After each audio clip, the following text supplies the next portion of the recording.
হযরতওয়ালা করাচি আল্লাহ পাক হযরতের কবরকে নূর দ্বারা ভরপুর করে দেন।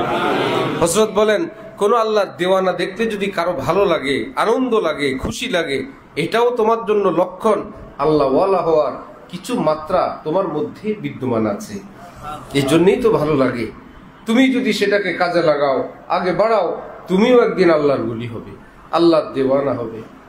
আল্লাহ পাক আমাদেরকে এই পথে চলা তৌফিক দান করেন। ভাই, কিছু তো নুকুশ, কিছু হুরুফ, কিছু কালো অক্ষর, যেটা এলেম বহনকারী হুরুফ, যার তলে তলে, যার মাধ্যমে আমরা এলেম শিখি।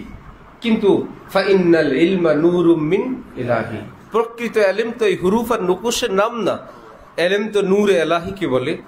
নূরুল্লাহি লা ইউতা লিআসি, সেই নূরে এলাহি, এলমে এলাহি যেটা, সেটা তো কোনো পাপিষ্টকে, কোনো নাফরমানকে দেয়া হয় না, দেয়াই হয় কোনো মুত্তাকিকে, দেয়া হয় কোনো ওলিকে।